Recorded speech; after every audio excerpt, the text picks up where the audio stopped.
নমস্কার, আমার নাম আফিতা চক্রবর্তী। আমি একটি কবিতা বলবো। কবিতাটার নাম চরকা কাটা বুড়ি, রবীন্দ্রনাথ ঠাকুর। এক যে ছিল চাঁদির কোনো চরকা কাটা বুড়ি, পুরাণে তার বয়স লেখা 700,000 কুড়ি। সাদা সুতোয় জাল গুনে সে হয় না বুনন ছাড়া, কোন ছিল তার ধরবে জালে 1000 কোটি তারা। নমস্কার। দেখলে তো, বাবু কিন্তু খুব সুন্দর করে কবিতাটি প্র্যাকটিস করেছে। আজকে ওদের স্কুলে অ্যানুয়াল ফাংশান আছে, তো সেই কারণেই ওকে ভালো করে সকালবেলায় উঠে রেডি করে দিয়েছিলাম, আর তারপরে ওর বাবার সাথে স্কুলে পাঠিয়ে দিলাম। আসলে অনুষ্ঠানটা হয়েছিল তোমার 10টা থেকে আরম্ভ হবে বলেছিল, তো সেই অনুযায়ী আমি পাঠিয়েছিলাম, কিন্তু আরম্ভ করতে প্রায় ওই দেখতে দেখতে বেলা 12টা 12:30 এরকম বেজে গিয়েছিল। তো যাই হোক, সকাল সকাল করে রান্নাও কিন্তু বসিয়ে দিয়েছি। আসলে আমাদেরও যাবার একটু প্ল্যান আছে। আসলে বাবু কিন্তু এই বছরই প্রথম এই অ্যানুয়াল ফাংশানে নাম দিয়েছে, আর সাহস করে কবিতাটা বলবে বলে রেডিও হয়েছে। জানি না এখন স্টেজের মধ্যে ও কী করবে। তো যাই হোক, আমি দেখো সকাল সকাল কাজও সেরে নিয়েছিলাম, আর আজকে কিন্তু খুব সুন্দর রোদ করেছে, তাই খুব একটা শীত লাগছে না। সকালের দিকে ঘুম থেকে যখন উঠেছিলাম তখন কিন্তু চারদিকটা প্রচণ্ড কুয়াশা ছিল, ঠান্ডাও ছিল। তো আস্তে আস্তে বেলা বাড়ার সাথে সাথে কুয়াশাটাও তো চলে গিয়েছে, আর তার সাথে ঠান্ডা। তো দেখতেই পাচ্ছ, আমি আবার তোমাদের দাদা ভাইয়ের সোয়েটারটা পরেই কিন্তু এই কয়েকটা দিন কাজ করছি, কারণ ওর সোয়েটারটা না বেশ গরম, পরে কিন্তু কাজ করে শান্তি পাই। আর শীতের সময় আগে নিজের প্রাণ বাঁচাও, তারপরে কিন্তু লাজ লজ্জা সব কিছুই। সেই দিক থেকে দেখতে গেলে আসলে আমি সব কিছুই ভুলে আসলে সোয়েটারটা পরেই নিয়েছি। তো আগে সব থেকে বড় হচ্ছে ঠান্ডা থেকে নিজেকে বাঁচানোটা। তো তারপরে রান্নাবান্নাও দেখো কমপ্লিট করে নিয়ে গ্যাস ওভেনটা ভালো করে পরিষ্কার করে নিয়েছি। আর আজকে কিন্তু রোদ করেছিল, দেখতেই পাচ্ছ খুব সুন্দর। তো অনেকক্ষণ পর তোমাদের সাথে দেখা হচ্ছে। তো আমিও তো যাব ফাংশানে, তো সেই অনুযায়ী আমি কিন্তু স্নান করেছি, আর আজকে মাথাতেও স্নান করেছি। তো গত 2 দিন ধরে এতই কুয়াশা ছিল, এত পরিমাণে মেঘলা মেঘলা দিন করছিল, এত বাজে আবহাওয়া যে মাথায় স্নানটা করব ভাবছিলাম, কিন্তু করা হয়ে উঠছিল না।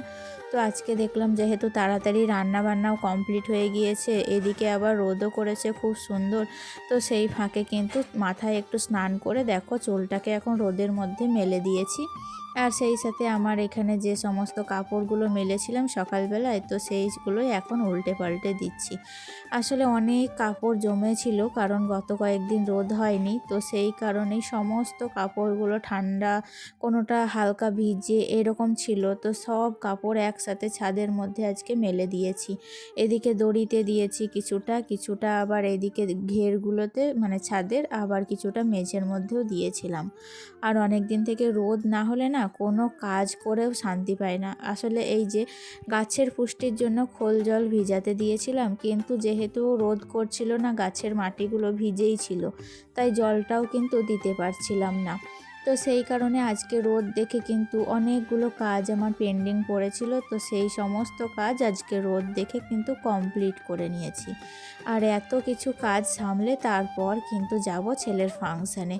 তো যাই হোক, এদিকে দেখতেই পাচ্ছ সমস্ত টবগুলো এদিকে ওপরে যখন তুলে দিয়েছি, কিন্তু কি বলতো একটা সমস্যা, ভাবলাম রোদ পাবে, তো সেই কারণেই তুলে দেওয়া। কিন্তু কি বলতো, ওই দিকটায় রেখাতে সকালের টাইমে রোদটুকু একটুও পায় না।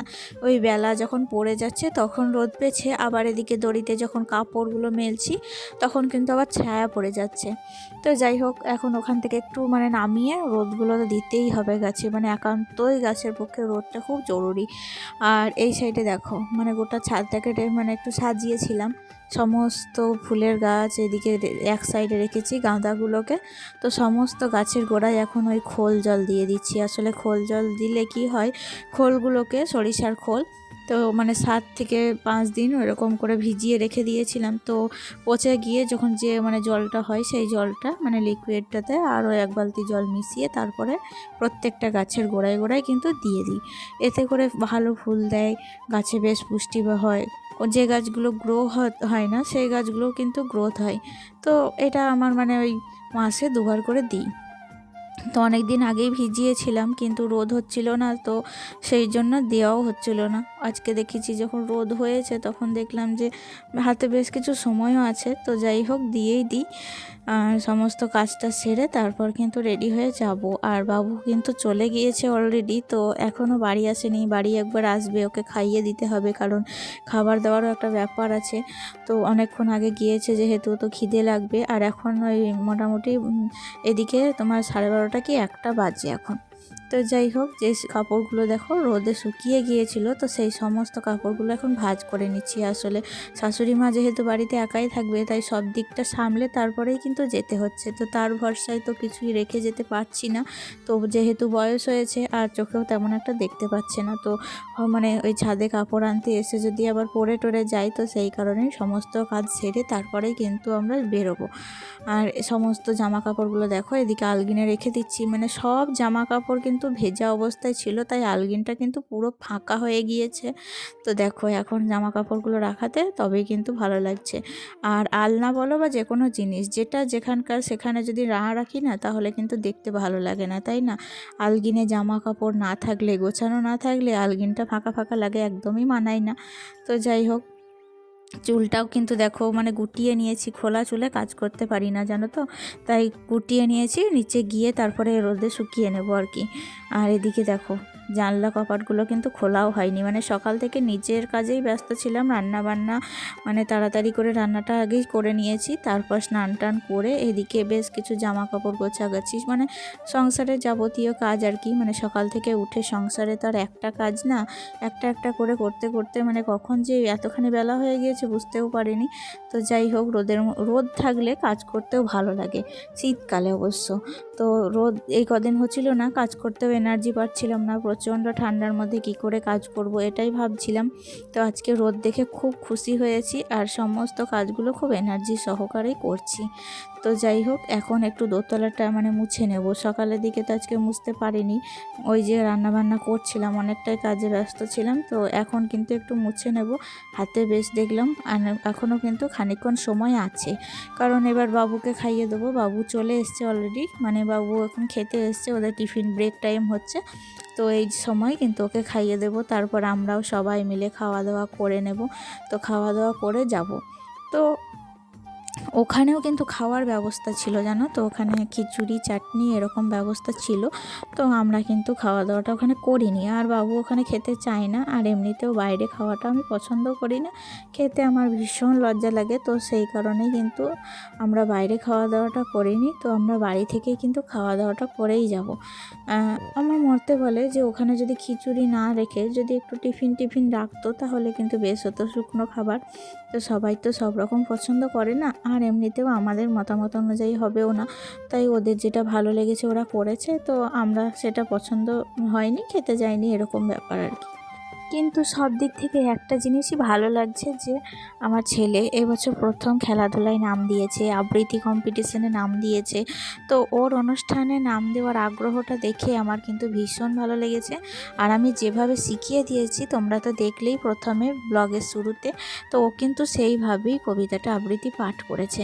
মানে এত সুন্দরভাবে ওর আগ্রহ দেখেই আমার ভালো লাগছিল। তো অল্প বয়সে এই যে মনে একটা আগ্রহ, প্রাইজ পাক কি না পাক, কিন্তু আগ্রহটা দেখেই কিন্তু উৎসাহ দেখেই ভীষণ ভালো লাগছে।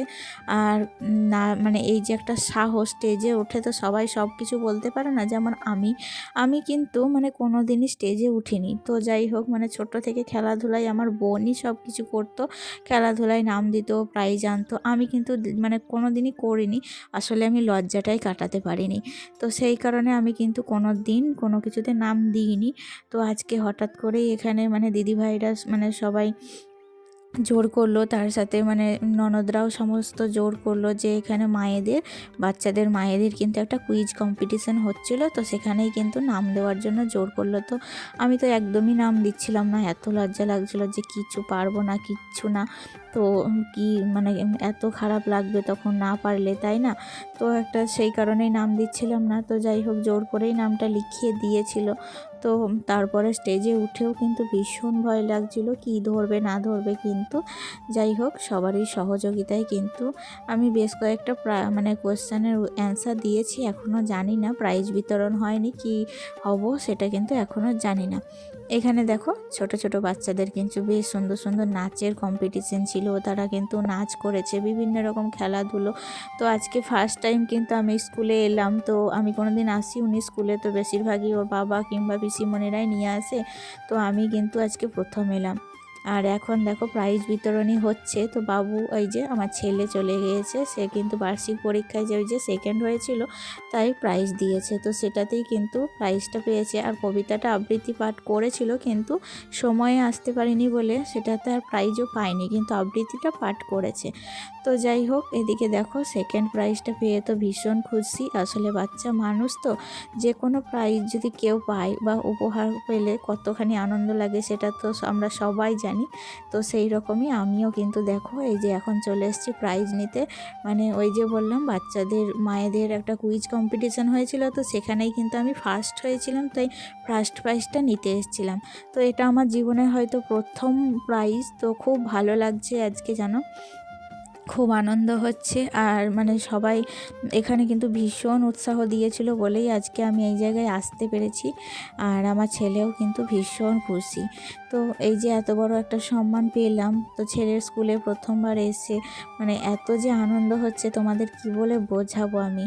তো দেখতেই পাচ্ছ এখানে অনেকেই নাম দিয়েছিল, তো ফার্স্ট সেকেন্ড থার্ড সবাইকে পুরস্কার দিয়েছিল। তো আমরা 5 জন মেয়ে ছিলাম, তো তার জন্য আরও যে বাকি 2 জন ছিল তাদেরকেও কিন্তু সান্ত্বনা পুরস্কার দেওয়া হয়েছিল। তো ফাইনালি প্রাইজ টাইজ সব কিছু নিয়ে নেওয়ার পরেই কিন্তু মানে অনুষ্ঠানটা শেষ হয়ে গিয়েছিল। আর এদিকে সন্ধেও হয়ে এসেছিলো। তো এখন তো মানে ভীষণ হাওয়া দিচ্ছিল, ঠান্ডা লাগছিল। তো এখন বাড়ি যাওয়ার পালা। বাড়ি যাওয়ার পথে এই যে বাস স্ট্যান্ডে একটু দোকানে বাবু একটা রোল কিনছিল, তাই এখানে দাঁড়িয়েছিলাম, তারপরে বাড়িও চলে গিয়েছিলাম। তো চলো বন্ধুরা আজকের মতো তাহলে ভিডিওটি এতটুকুই থাকলো। তোমরা জানিও কমেন্টে কেমন লাগলো। দেখা হচ্ছে নেক্সট ব্লগে। ভালো থেকো, সুস্থ থেকো, টাটা।